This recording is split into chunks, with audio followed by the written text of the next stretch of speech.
Hello, I am here with my friend Donica. She is she runs the farmers market here in our local area. I know her from that and from she did a foraging class that I went to, kind of explained like the native plants in our area. So she's super awesome. She is in the agricultural space in our community and kind of like, I don't know, I feel like you're pretty plugged into that community. So for me personally, you were the first post I saw about like what we could do to help in our community. So like I hadn't every time I'd come down the creek, because when I didn't have power, I didn't have Wi-Fi, I didn't have cell phone connection. I'd come down the creek and I'd look for like, what roads are closed and like let my mother-in-law know that we're alive and good. But I didn't like see anything about the outside world until your post about the like Parks and Rec center and like how that's like where our community was gathering to do like relief efforts. Can you kind of like walk us through like what your first little bit with the storm was like? Yeah, so we fared really well. I thought we had damages, but then once I got to town, I realized we don't have damages. That's exactly what I thought too. Yeah, We had three trees in our yard, and I was like, "Oh, this our power line was down." I'm like, "This is pretty crazy." And then once you get into town, you're like, bad. "I'm good. Nothing. It's all good." Yeah, no complaints. Yeah. So like she mentioned, run the Elizabethton Farmers Market. And my husband and I do a lot with the city. He works for the city he worked for Parks and Rec and now works for engineering as the stormwater coordinator, actually. So we kind of were plugged in a lot in stuff that was going on through the storms because Parks and Rec immediately jumped in and started out being the host location for donations and distribution, and just being one of, I guess, the staple parts of the community. The Elizabethton Farmers Market was kind of looped into, what was going on down there, and we were down there helping, and saw a bunch of vendors down there volunteering and everything. So it was just kind of a natural part of the community that we've already built through local agriculture, connecting to the public, to just kind of continue on with the way that we were volunteering to expand to give back to farmers. So it kind of snowballed into collecting some things to bring up to a couple farms that were completely cut off. They weren't able to get feed to their cows. So that's kind of where we ended up going after some of the stuff settled down with the Parks and Rec building. So with the Parks and Rec, was that like the city was like, okay, here's where we're going to start? Or was that more like... That was actually pretty grassroots. I feel like there was not really like a... I think they just saw the need and filled it immediately. So that's what it felt like. So I saw your post, I don't know, 2-3 days after like the storm, like the moment. And when I showed up, I can't remember her name's Kelly, I think, who was running it, and I didn't know like how the whole connection went, like, but it felt very much like it was just like anybody who could get there seemed to be there. Is what it seemed like. Yeah. And so your husband had to do like, was he like monitoring like the water and stuff? And then there was nothing to do at that point. I mean, the storm drains are 6 feet underwater. You can't do anything. Right. That's a good point. So yeah, we ended up just pivoting to help at the shelter at the high school for a little bit. And that was kind of all we were able to do for the first couple of days. Yeah. So once everybody got a little bit more settled and, there was a rhythm to the work, that's... I've been describing it like we were all like on a bus and we got in a car accident, and like some of us just have like bumps and bruises and others of us like have lost our lives and others have like more life-threatening injuries. But I feel like that first week, like all of us were just like, what is even happening? Like what's going on? But I was really impressed with like the Parks and Rec situation, like how everybody kind of jumped in and helped there. And then I just have been seeing on Facebook like what you've been doing and like been impressed with how involved you've been. So can you kind of like talk about like what is happening in like the agriculture space in our area? Yeah, I think there's a lot that we will not know how badly it's affected until next season when we start the next calendar year of farming over. Yeah. So the immediate needs obviously were a lot of farms lost most of their hay. So that is the one thing that we really are trying to focus on, because here in Appalachia, you see the mountains, and then hay only grows, it's grass. It's just grass. It grows on lower lands. It's not growing up in the mountains with the rocks and the trees. It's lower lands. All of that land is already in heavy competition with development and housing. And so even just in the last 4 years, Carter County's lost over 1,500 acres of farmland. Wow. Yes. So that is per the Carter County Planning and Zoning. You can go get all that records from them. But 1,500 acres of farmland is already gone to development just from the last 4 years of the pandemic and a lot of people moving to the area. So we're already really challenged on farmland loss in this county. So then all of our lowland, all of that pretty land by the river that's already being challenged was flooded. So that's where a lot of the farms kept their grasslands, kept their hay bales, because they just had just finished second cutting of hay. There's usually two cuttings every summer. So the second cutting had just been cut. It was still sitting in the fields, kind of curing, and hadn't made it up to the winter pastures yet. So a lot of it was lost. Like one farm alone lost about 100 tons of hay. Or more, actually, probably. But that's a lot. That's their entire winter's feed for their cows. So that is, probably a couple $100,000 worth of beef cows that they cannot do anything with unless they have food for. So that is really frustrating for them. And that is something that we can't just replace immediately. There's not just rolling grass fields around here that we can just go cut some more hay. We have to bring it in from out of area. So that was one of the main challenges. Getting some immediate needs like feed over to people who had lost their bridges to be able to get their feed trucks. A lot of people buy feed by the ton. So getting a feed truck that brings it by the ton and just dumps it into a chute or a grain feeder, that's not possible anymore. So now it has to be carried on bags, even across the river by hand in some cases. So that was some of the immediate needs that just needed done. But overall, there's just a lot that's going to have to change, and a lot of things that I think I could talk for hours probably, but do you feel like that like immediate need has been met for now?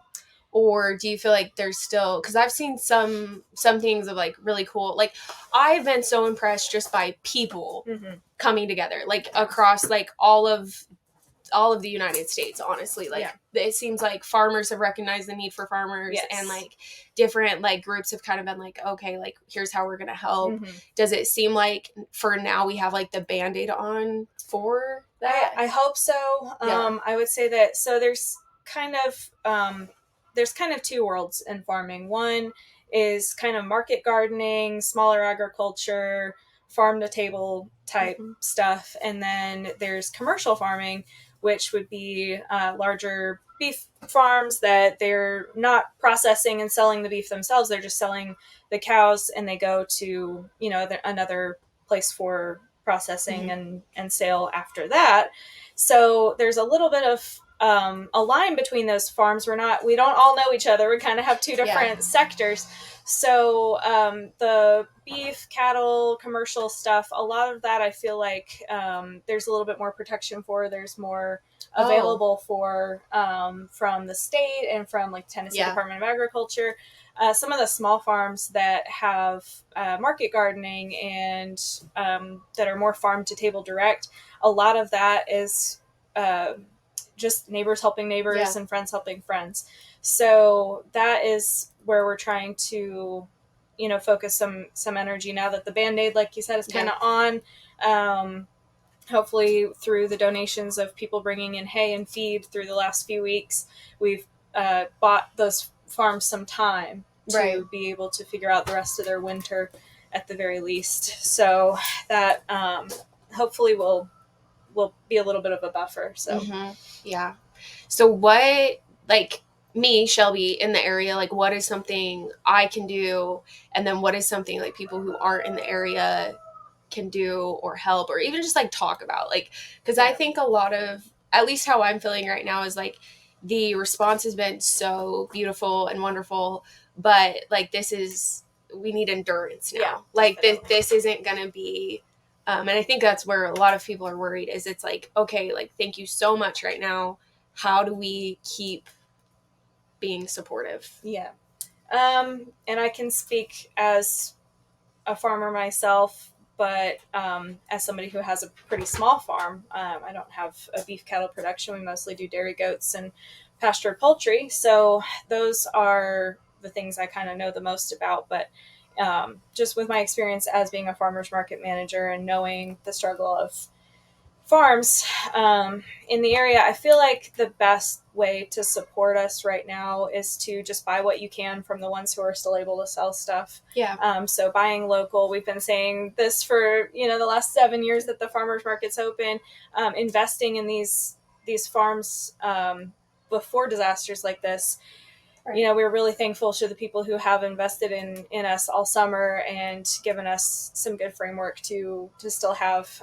So buying local foods, buying from local farms, when that's not possible, a lot of them lost everything. They can't sell anything right now. Just talking about some of the long-term issues of, for example, we have no idea how this is going to affect our soil. Soil's built out of just a microbiome of intense biodiversity.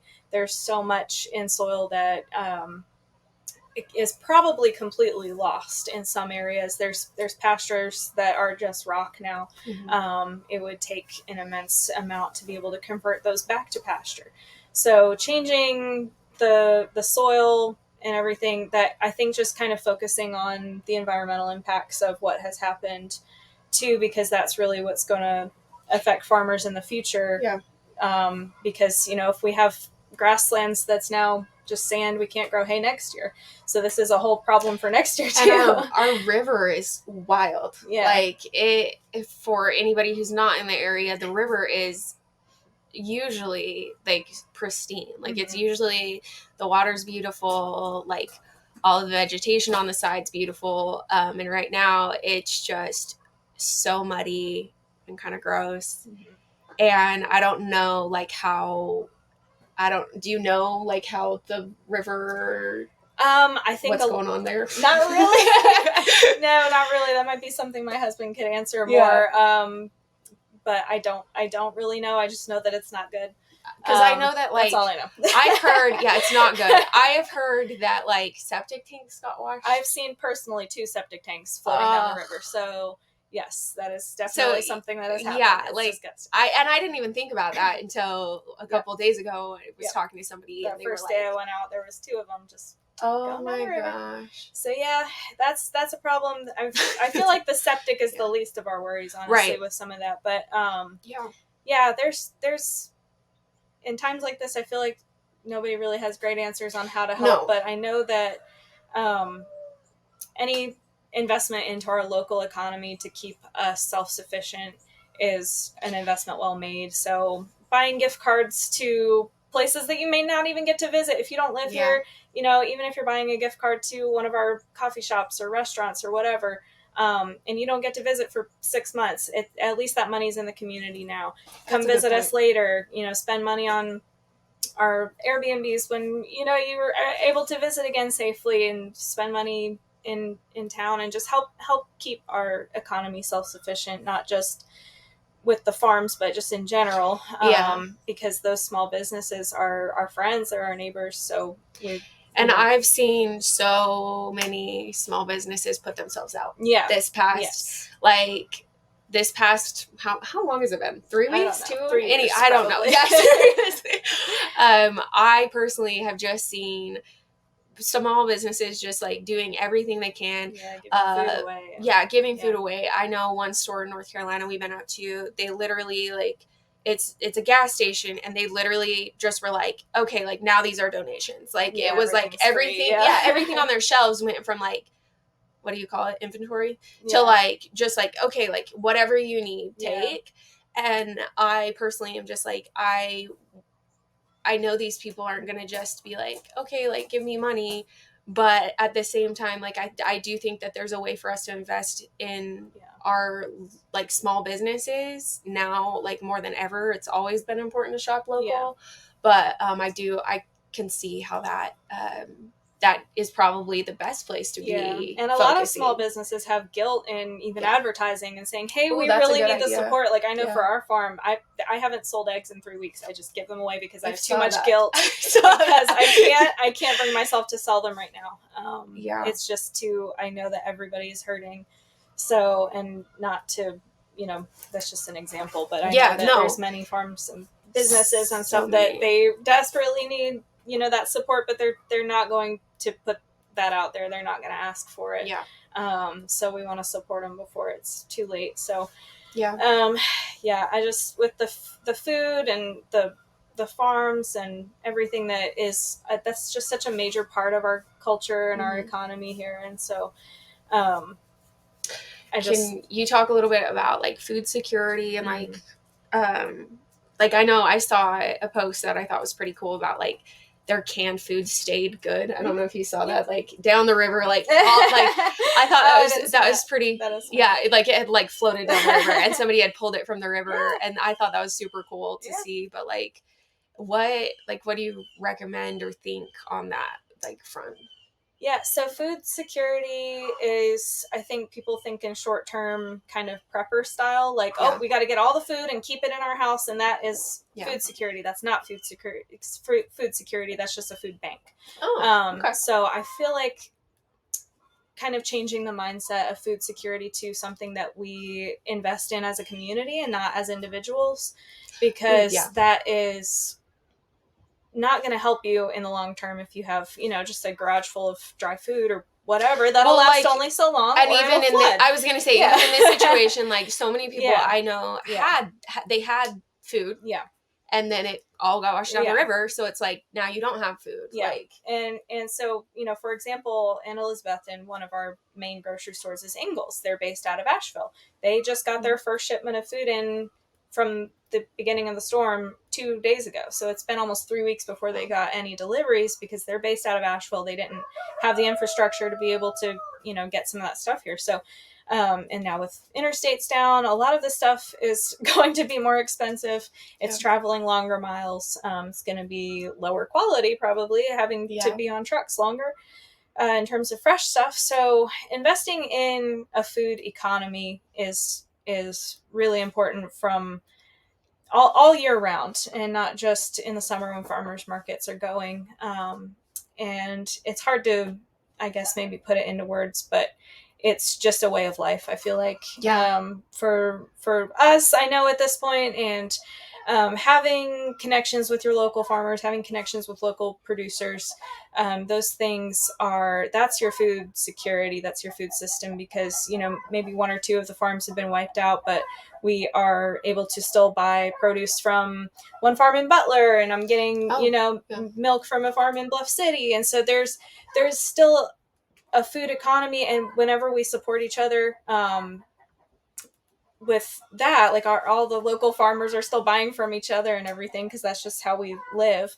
But we're able to help the ones that didn't make it through or didn't, do as well. So just keeping each other supported has been a great way to help the ones that have not made it through so easily. So how do you recommend like getting to know people in like farmers in your area that you can buy from? Like hop over to the local farmers markets. Obviously we're closed for the season now. So that's kind of inconvenient, but you can always reach out to your farmers markets, and they can still connect you to farms that are maybe still producing throughout the winter.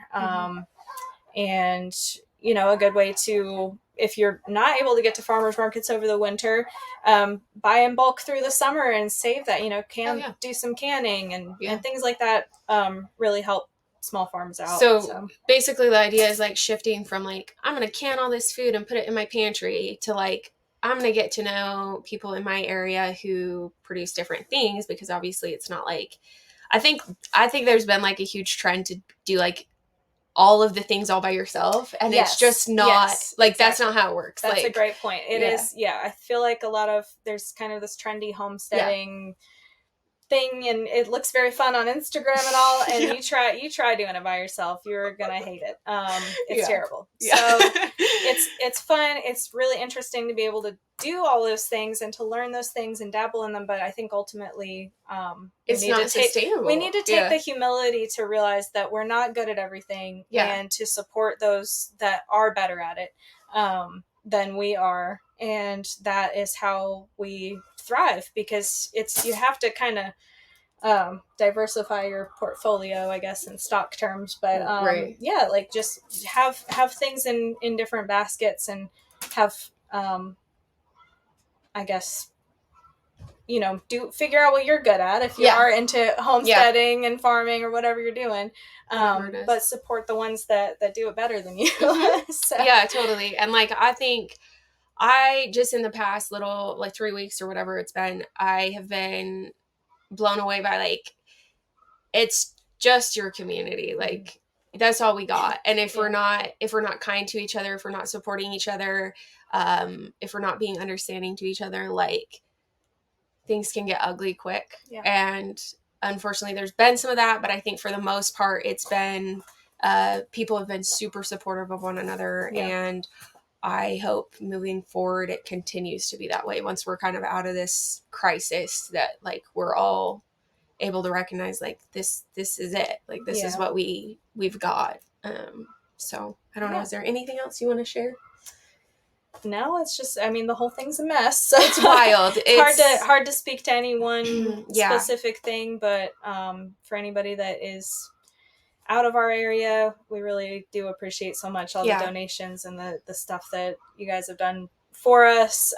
For anybody in the community, it's been beautiful to watch. Yeah, and it's affected everybody. Like every donation, every dollar, like I feel like has made an impact and will moving forward. I think that like the support that we've had the past couple weeks has been incredible, and it's just, unfortunately, it's just getting started. Like our, like, I don't know what you want to call it. The plight, the problem is just uphill. Yeah, it's all uphill right now, and it's really hard to be hopeful, but it's been like the support from the community and from outside of the community, just good people. There are good people in the world, and I was reminded of that again, especially down at the Parks and Rec, seeing like where everybody had come in from literally everywhere. We had like, I know a ton of local restaurants showed up to like cook food for the volunteers when I was there. And like, just like literally anybody that could help seemed to be helping. So let us know if you have any questions specifically around like agriculture and farming. We don't have any answers right now, but maybe in the future I can kind of follow up on that. But thank you. Thanks for doing this. And this is her cute greenhouse that we're in right now. It's been duct taped back together. Yeah, from the store.